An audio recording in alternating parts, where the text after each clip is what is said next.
إنها عبارة عن سلسلة من الأطعمة البسيطة والتي من المرجح أن تجدها في مطبخك الآن، ولكنك قد لا تعلم مدى قدرتها على المساعدة في تحسين صحة عينيك.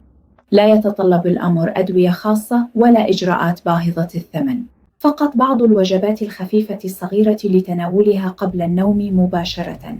لقد سمعت هذا عدة مرات من المرضى الذين تجاوزوا 60 من العمر، الجميع يقولون نفس الشيء، يقولون أن الأمر يبدو كما لو أن طبقة رقيقة من الضباب رسمت على أعيننا. عندما يستيقظون في الصباح كل شيء يبدو غامضا وغير واضح بالنسبة لهم، وكأن عيونهم لم ترتاح أبدا.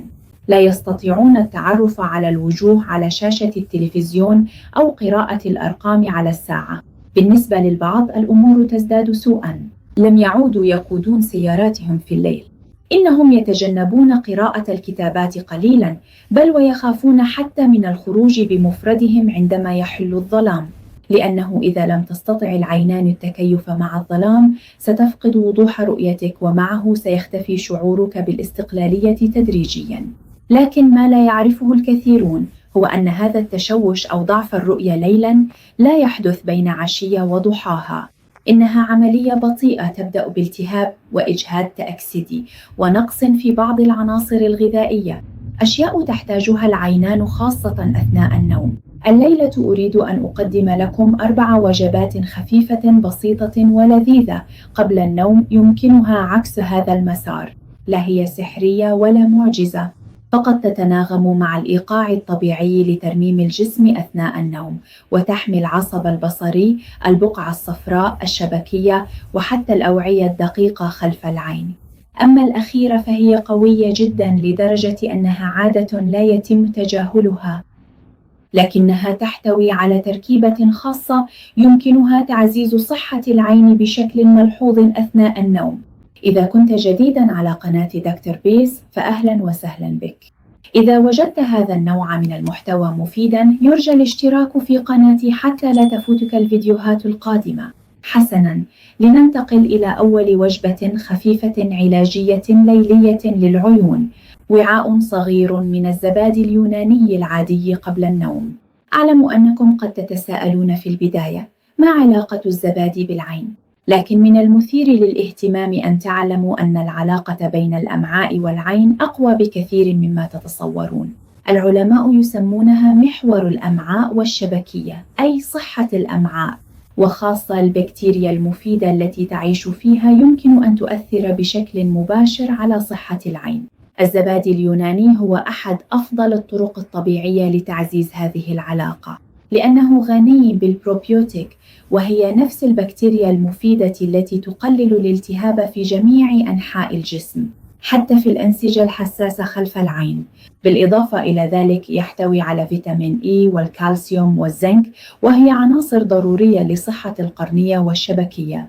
ومن ميزاته الخاصة الأخرى أنه سهل الهضم، وعلى عكس الأطعمة الثقيلة لا يرفع مستوى السكر في الدم بشكل مفاجئ، بل يوفر تغذية لطيفة ومستدامة تسمح للجسم بالدخول في مرحلة الترميم الليلي. أثناء النوم تدخل العيون في دورة طبيعية من التجديد، تقوم الدموع بإصلاح القرنية، العصب البصري يعيد بناء نفسه، وتبدأ الشبكية في تطهير السموم. لهذا العملية هناك أمران ضروريان: المغذيات لنوم دلة مع نوم كاف. اللبن اليوناني يوفر هذه الشروط. إذا كنت تستيقظ في الصباح بعيون متعبة وضبابية ولم تساعدك أي قطرة أو جهاز ترطيب، فقط أضف بضع ملاعق من اللبن اليوناني البسيط إلى روتينك الليلي. بعد 3 أسابيع من المحتمل أن تستيقظ صباحاً برؤية أوضح. فقط تأكد من اختيار النوع البسيط الخالي من النكهات والمحليات. تلك الأنواع المنكهة والمليئة بالسكر لا تفيد على الإطلاق. تناول حوالي نصف كوب قبل النوم بساعة. يمكنك أيضاً إضافة القليل من القرفة أو بعض بذور دوار الشمس إليه. والآن نصل إلى الفاكهة التي ربما أكلناها طوال حياتنا، لكن قد لا نكون عرفنا أنها ليلاً يمكن أن تحمي العينين: الموز. أعلم أنه فاكهة مألوفة وعادية جدا، لكن معظم الأشخاص فوق سن 60 لا يعرفون أن تناول الموز قبل النوم يمكن أن يؤثر على بصرهم ونومهم. الموز يساعد في تنظيم ضغط العين الداخلي، يقوي عمل العصب البصري ويرفع جودة النوم، وهو أمر حيوي لترميم العينين. مع التقدم في العمر يتغير السائل داخل العين، أحياناً يؤدي ذلك إلى زيادة ضغط العين ويزيد من خطر تلف الشبكية. هنا يأتي دور البوتاسيوم الموجود في الموز. البوتاسيوم ينظم توازن السوائل والضغط في الجسم والأوعية الدقيقة في العين. ما هي النتيجة؟ عيون أقل انتفاخاً، رؤية أوضح وتخلص أفضل من السموم.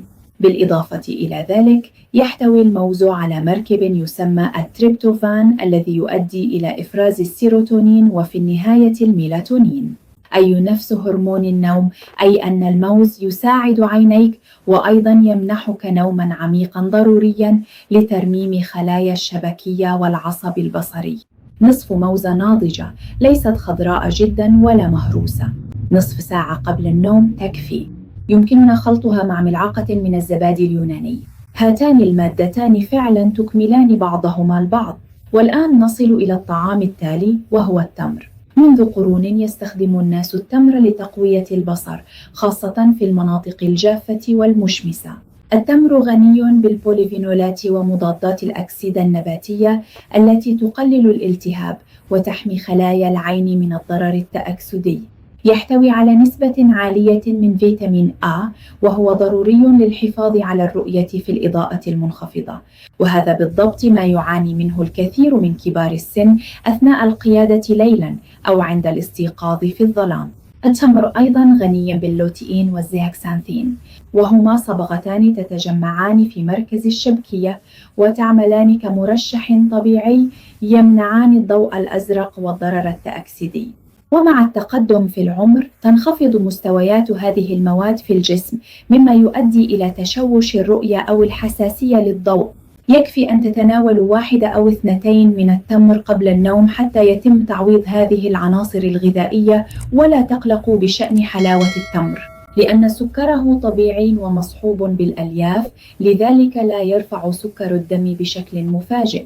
فقط لا تفرطوا في تناوله. يمكنكم تناول التمر مع بعض بذور دوار الشمس. بذور دوار الشمس حبة صغيرة لكنها قوية للغاية.